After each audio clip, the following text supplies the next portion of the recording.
Liverpool fans got their first proper look at Ifeanyi Ndukwe during their pre-season victory over Sunderland, when he had to replace the injured Joe Gomez after only 10 minutes. Surprise, surprise. Considering he is just 18 years of age, playing alongside another teenage centre-back, and of course facing Premier League opposition during the pre-season, I thought he handled the situation pretty decently, but for those who know absolutely nothing about him, Ndukwe is a right-footed Austrian centre-back who stands at around 6'5". Liverpool did agree a deal to sign him from Austria Vienna after he helped Austria reach the final of the 2025 Under-17s World Cup, and that tournament is really where his name started gaining serious attention.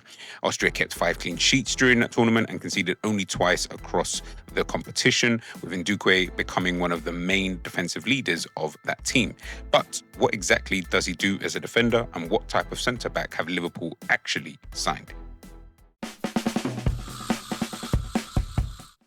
So one of the first things that kind of stands out about him is, of course, his physical presence.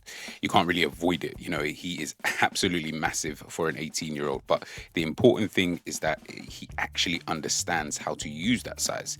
When attackers try to receive the ball with their back to goal, he can get tight, use his strength, and make it extremely difficult for them to turn. He's also very commanding when defending crosses because he covers so much space inside the penalty area and gives you somebody who can properly attack the ball in the air. At the Under-17s World Cup, he reportedly won 79% of his defensive battles and 68% of his aerial duels. So although his height is obviously a major advantage, it is not about him being tall. He's already showing that he can turn those physical qualities into effective defending. But I also don't want people hearing 6'5" and immediately assuming that he is just some big, slow defender who kind of needs to sit deep. That's not really his kind of profile. For somebody of his size, Ndukwe's move across the ground extremely well. He has good acceleration, covers space quickly, and possesses the recovery speed needed to chase attackers when they get in behind.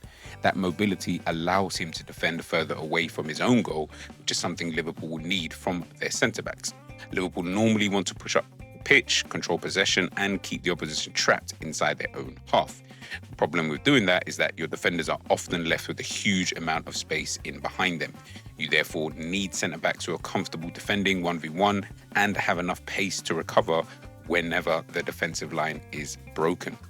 He appears to have the physical tools needed to operate in those kind of situations. He also likes defending on the front foot.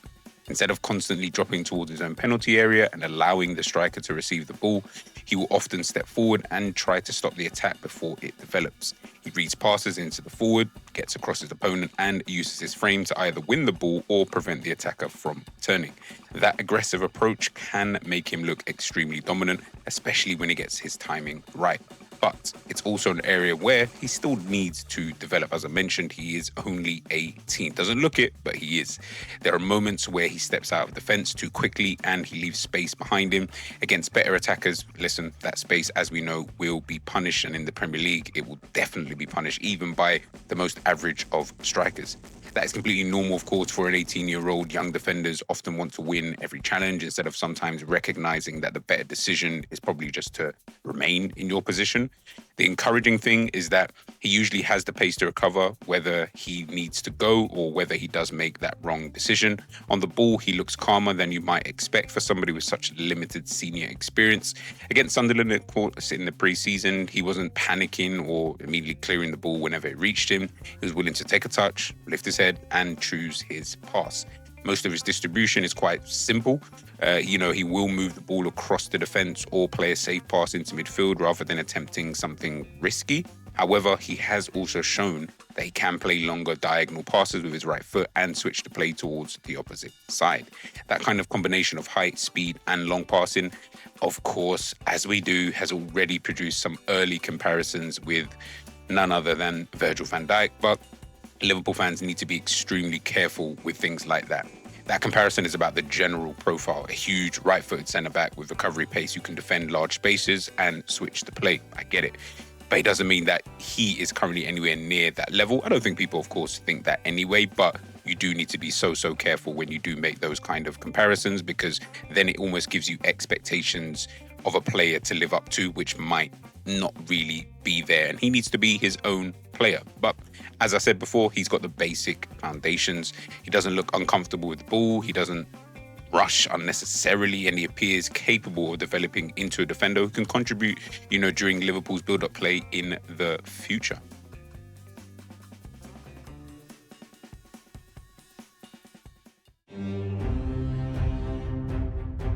So I'll probably say the easiest way to describe him is that he is, as I mentioned a numerous amount of times, he's physically dominant, front-footed centre-back with impressive speed and a calm approach in possession. He isn't somebody Liverpool have signed to immediately, of course, replace a Virgil van Dijk or, someone who can even walk straight into the team. He's a player that they've signed because the physical and technical foundations are already promising. He has the height, strength, speed, and confidence on the ball that modern centre-backs are expected to possess.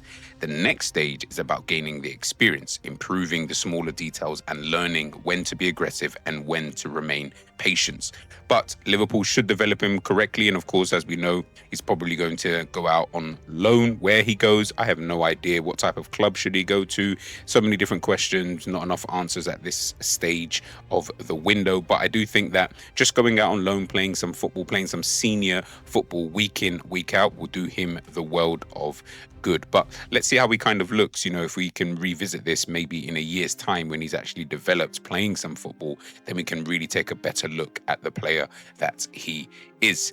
Let me know your thoughts on him so far, of course, in the pre-season. What have you liked? What have you disliked about him? Where do you think he should go at the end of this window? Let me know your thoughts. Keep the same energy, stay blessed, and I will catch you guys real soon. Peace.